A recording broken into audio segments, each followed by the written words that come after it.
यार ये दादा मशीन लाया है। दादा कहाँ से लाया है मशीन? মাকালি অটোমোবাইল থেকে।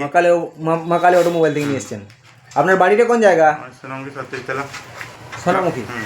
তো দাদার সাথে আগে আগে আপনি ওনার কাছে মেশিন নিয়ে এসেছিলেন ছোট একটা মেশিন একটা ছোট নিয়ে এসেছিলেন, তারপরে আবার বড় নিয়ে একটা বড় নিলাম। তো দাদার কথা শুনছেন তো, সব জিনিস আপনাদের সামনাসামনি, আমাদের রেপুটেশনটা হচ্ছে সবচেয়ে আগে।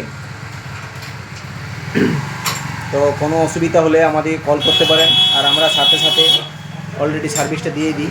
দাদা পরশু নিয়ে এসেছিলো মেশিনটা, আজ আমরা একে কমপ্লিট করে দিলাম। তো কোনো প্রবলেম হবে না, কোনো অসুবিধা হবে না। আপনাদের এমার্জেন্সি কাজ কি এমার্জেন্সি রয়ে যাবে, তো আমাদের সাথে যোগাযোগ করুন মাকালি অটোমোবাইল ওয়ার্কশপ, আর আপনাদের সাথে সবসময় সাথে থাকবে। আর এই দেখুন আমাদের অ্যাড্রেস সব রকম দেওয়া আছে। Thank you. আর এই হচ্ছে ফোন নাম্বার। থ্যাংক ইউ, নমস্কার, ধন্যবাদ।